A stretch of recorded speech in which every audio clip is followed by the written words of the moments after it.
Hello students, कैसे हैं आप सब। क्लास 12 के चैप्टर 4 में अब तक आप सभी फर्स्ट वीडियो देख चुके हैं।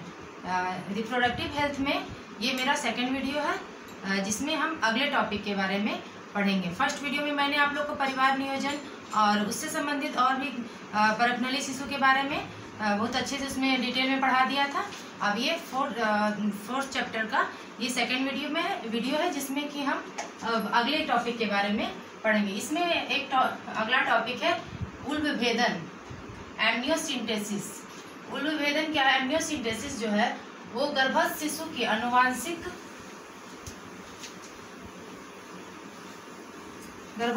आनुवांशिक स्थिति, लिंग व अन्य आनुवांशिक विकृतियों की जांच करना ही उल विभेदन या एमनियोसिंथेसिस कहलाता है।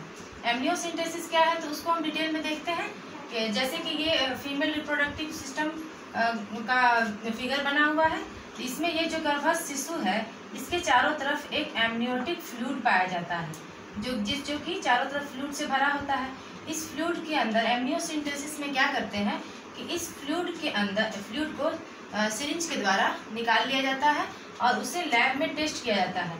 इस फ्लूइड में क्रोमोसोम्स पाए जाते हैं, सेल्स पाए जाते हैं, जिससे कि पता चलता है कि इस गर्भस्थ शिशु में, इस फीटस में किसी भी तरह का आनुवांशिक रोग है या फिर उसकी क्या स्थिति है, उसमें किसी तरह का जेनेटिक कंडीशन उसका क्या है, या फिर उसमें एक्स और वाई क्रोमोसोम भी पाए जाते हैं, तो या तो XX है या XY है। मीन्स उसके द्वारा हम गर्भस्थ शिशु के लिंग की भी जांच कर सकते हैं। तो इस तरह से ये एमनियोसिंथेसिस प्रोसेस जो है इसमें आनुवांशिक स्थिति मीन्स फीटस के आनुवांशिक स्थिति का पता चलता है और आनुवांशिक विकृतियों मीन्स कोई भी किसी भी तरह का इसमें आनुवांशिक रोग तो नहीं है, जैसे कि डाउन सिंड्रोम, टर्नर सिंड्रोम, जो कि क्रोमोसोम नंबर के ज़्यादा हो जाने से या कम हो जाने से जो जेनेटिक बीमारियां होती हैं वो बीमारी का पता लगाने के लिए एमनियोसिंथेसिस किया जाता है। इस तरह से इसके द्वारा हम दो चीज़ को पता कर सकते हैं। पहला है शिशु के लिंग की जांच और दूसरा शिशु के आनुवांशिक विकृति का पता लगा सकते हैं। तो इस प्रक्रिया द्वारा हम गर्भस्थ शिशु के बारे में बहुत कुछ पता लगा सकते हैं, जिससे कि हमें समय रहते उसका निदान निकालने में सुविधा होती है। लेकिन एक इसका उपयोग के साथ साथ एक इसका दुरुपयोग भी है। दुरुपयोग ये है कि एमनियोसिंथेसिस के द्वारा आजकल गर्भस्थ शिशु के भ्रूण की जांच कर ली जाती है कि जो फीटस जो है वो मेल है या फीमेल है। यदि फीटस फीमेल होता है आजकल, यदि वो फीमेल है और किसी को लड़की की इच्छा नहीं है तो वो उसे गर्भ में ही मार दिया जाता है, उसका एबॉर्शन करा दिया जाता है। तो इसलिए इसको रोका गया है। लिंग के जांच की कहीं भी हम जाते हैं अगर किसी हॉस्पिटल में या कहीं भी, तो देखते हैं कि वहाँ पे लिखा रहता है कि यहाँ पे लिंग जांच या एमनियोसिंथेसिस जो है वो बैन है, क्योंकि उसके द्वारा इसका दुरुपयोग करके लोग अगर गर्भस्थ शिशु अगर लड़की रहती है तो उसकी हत्या कर दी जाती है। तो इससे क्या होगा कि जो हमारा अनुपात है, लिंगानुपात, लड़कियों की संख्या डे बाय डे घटती चली जा रही है। तो इस तरह से इस प्रोसेस का उपयोग भी है। पहला है कि लिंग की जांच हो जाती है और दूसरा आनुवांशिक विकृति का पता चलता है और दूसरा है कि इसका दुरुपयोग भी हो रहा है। यौन संचारित रोग, सेक्सुअली ट्रांसमिटेड डिजीज, वैसे रोग जो सेक्सुअली ट्रांसमिट होते हैं मेल फीमेल में, उसे हम यौन संचारित रोग या सेक्सुअली ट्रांसमिटेड डिजीज कहते हैं। तो वो सेक्सुअली ट्रांसमिटेड जो भी डिजीज हैं वो बैक्टीरिया के कारण भी हो सकते हैं और वायरस के कारण भी हो सकते हैं, वो जीवाणु के कारण और विषाणु के कारण। तो इस तरह से हम एक एक करके देखते हैं डिटेल में कि जीवाणु के कारण कौन कौन से रोग होते हैं और उसके क्या कारण है और क्या लक्षण है। तो इसमें पहला है जीवाणु के कारण होने वाले STD। उसमें फर्स्ट है सुजाक या गोनोरिया। सुजाक या गोनोरिया इसके कारक है नाइजेरिया गोनोरिया।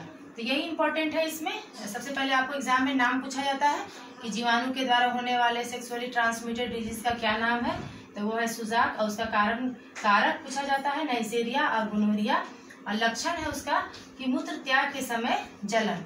तो ये इतना इम्पोर्टेंट नहीं है, ज़्यादा इम्पोर्टेंट इसका नाम है और ये कारक है। ठीक है। अब इसमें नेक्स्ट है, दूसरा है सिफिलिस। जीवाणु के कारण होने वाले दूसरे STD रोग का नाम है सिफिलिस, जिसका कारक है ट्रेपोनिमा पैलिडम और इसके लक्षण है दंडांगों पर घाव होना या छाले पड़ना। तो इस तरह से जीवाणु के कारण होने वाले इंपॉर्टेंट जो डिजीज है STD है उसमें दो हो गए। फर्स्ट हो गया सुजाक और दूसरा सिफिलिस। अब अगला है विषाणु के कारण। वायरस के कारण भी कुछ STD होते हैं, जिसमें कि फर्स्ट है, सबसे पहला है एड्स, जो बहुत ही जाना माना नाम है। एड्स का फुल फॉर्म है एक्वायर्ड इम्यूनो डेफिशिएंसी सिंड्रोम। यह भी इंपॉर्टेंट है, इसका फुल फॉर्म याद कर लीजिए। एक्वायर्ड AIDS, इसका फुल फॉर्म है एक्वायर्ड इम्यूनो डेफिशिएंसी सिंड्रोम। इसका कारक है HIV। इसका फुल फॉर्म है ह्यूमन इम्यूनो डेफिशिएंसी वायरस। तो इस डिजीज में क्या होता है कि ये जो है इम्यून सिस्टम पे अटैक करता है। ये HIV वायरस जो होता है वो ह्यूमन के इम्यून सिस्टम को बहुत ही कम कर देता है। इम्यून सिस्टम मतलब रोग के प्रति लड़ने की जो क्षमता होती है किसी भी व्यक्ति में, उस रोग के प्रति लड़ने की क्षमता को वो वायरस कम कर देता है। जैसे कि हमारे बॉडी में T सेल्स और B सेल्स पाए जाते हैं जो कि रोगों से लड़ते हैं। तो ये जो HIV वायरस है वो क्या करता है कि जैसे ही बॉडी में वो इंटर करता है तो वो हेल्पर T सेल्स को मार देता है। हेल्पर T सेल्स का काम होता है कि वो B सेल को जाकर मैसेज पहुंचाता है कि कौन सा इन्फेक्टिव वायरस या कौन सा कोई भी इन्फेक्टिव ऑर्गेनिज्म बॉडी के अंदर इंटर किया है, तो वो उसको B सेल्स को मैसेज पहुंचाता है। उसी के अकॉर्डिंग B सेल्स जो है एंटीबॉडी का निर्माण करता है, जो कि उस वायरस से लड़ता है और उसको मार देता है और बॉडी की सुरक्षा करता है। इसको थोड़ा अच्छे से समझ लीजिए। तो ये जो HIV वायरस है इसका क्या काम होता है कि वो T सेल्स को ही मार देता है। तो T सेल्स को मार देता है, जिसके कारण क्या होता है कि B सेल्स तक कोई भी मैसेज नहीं पहुंच पाता, कोई सूचना वहां तक नहीं जा पाती है कि कौन सा वायरस इंटर किया है बॉडी में, जिसके कारण कि एंटीबॉडी नहीं बन पाता और बॉडी का इम्यून सिस्टम बिल्कुल ही कम हो जाता है और बिल्कुल धीरे धीरे वो समाप्त भी हो जाता है। तो इसका इस तरह से इम्यून सिस्टम कम हो जाता है, जिसके कारण कोई भी रोग, कोई भी बीमारी के इन्फेक्शंस आसपास बहुत आसानी से उस व्यक्ति को लग जाते हैं, कि जैसे कि फीवर होना या तरह तरह के उसमें प्रॉब्लम्स आते रहते हैं। इस तरह से इसके लक्षण, बहुत सारे लक्षण हैं, लेकिन इसमें लगातार फीवर आना, लगातार ज्वर होना, मांसपेशियों में दर्द होना, या कोई भी अगर किसी भी तरह का इन्फेक्शन आसपास में है तो सबसे पहले जो एड्स का पेशेंट रहेगा उसको सबसे पहले होगा, क्योंकि उसका इम्यून सिस्टम बहुत ही वीक है, उसमें शरीर में रोग के प्रति लड़ने की जो क्षमता है वो बहुत ही कम हो चुकी है। इस तरह से इसके और एक चीज और इससे क्वेश्चन पूछा जाता है कि एड्स की जांच जो होती है वो कैसे होती है, कैसे पता चलता है कि इस व्यक्ति को एड्स है। तो उसमें सबसे पहला है एलिशा। सबसे कॉमनली एलिशा टेस्ट के द्वारा पता किया जाता है कि कौन सा ये एड्स है या नहीं। इसका भी फुल फॉर्म पूछा जाता है, इसे भी आप याद कर लीजिए। इसका फुल फॉर्म है enzyme linked immunosorbent assay, ELISA। इसका फुल फॉर्म है E for enzyme linked immunosorbent assay. तो इस तरह से एलिशा हो गया फर्स्ट। और एक और टेस्ट है western blood test. Western blood test के द्वारा भी पता किया जाता है कि एड्स है कि नहीं। इस तरह से ये इम्पोर्टेंट है। विषाणु के द्वारा होने वाले रोग में सबसे पहला है एड्स, और उसका जो कारक है वो इम्पोर्टेंट है, उसका फुल फॉर्म, और फिर वो उसका जांच के बारे में कि किस के द्वारा इसका जांच किया जाता है। इस तरह से इसको अच्छे से याद कर लीजिए। विषाणु से होने वाले रोग में अगला है हेपेटाइटिस बी। जैसे विषाणु से होने वाले फर्स्ट रोग है एड्स और दूसरा है हेपेटाइटिस बी, जिसके कारक है HBV, हेपेटाइटिस बी वायरस। इसका नाम है hepatitis B virus. Hepatitis B का कारक हो गया। और इसके लक्षण है ज्वर, पेट दर्द, जी मचलाना और कभी कभी लीवर सिरोसिस भी हो जाता है।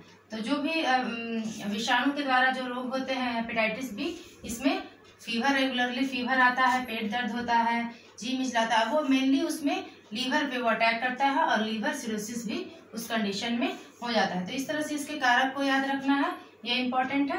और इसके में थर्ड है जेनिटल हर्पिस।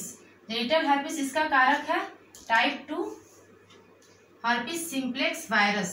इसके कारक है टाइप 2 हर्पिस सिम्प्लेक्स वायरस। और इसके लक्षण है जननांगों पर छाले पड़ना, तेज दर्द होना, ज्वर व मूत्र त्याग में पीड़ा होना। तो इस तरह से ये हर्पिस, जेनिटल हर्पिस के कारक और ये लक्षण है। इसमें विषाणु से होने वाले रोग में सबसे आखिरी और चौथा है जेनिटल वार्ड। इसके कारक है ह्यूमन पैपिलोमा वायरस। और उसके कारक लक्षण है पुरुषों के शिश्न पर व स्त्रियों के लेबिया, योनि व गर्भाशय में मस्से बन जाना। तो इस तरह से इसके कारक ह्यूमन पेपिलोमा वायरस हुए और इसमें मेल एंड फीमेल के जो भी रिप्रोडक्टिव ऑर्गन है उनके जननांगों पर मस्से पड़ जाते हैं, जिसमें कि दर्द होता है और जब वो फूटता है तो उससे वो फैलता भी है।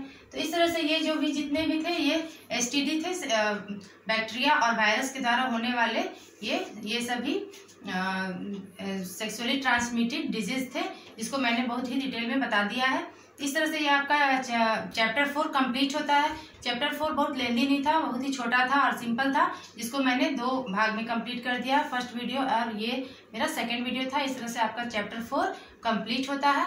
इसको अच्छे से पढ़ लीजिए और समझ लीजिए, इससे भी बहुत सारे क्वेश्चंस पूछे जाते हैं। जो भी कन्फ्यूजन हो तो वीडियो को बार बार उसमें देख लीजिए, जिससे कि आपका कन्फ्यूजन से दूर हो जाएगा। और जो भी प्रॉब्लम हो आप कमेंट बॉक्स में लिख सकते हैं। मुझे उम्मीद है आपको ये टॉपिक अच्छे से समझ में आया होगा। तब तक के लिए थैंक यू।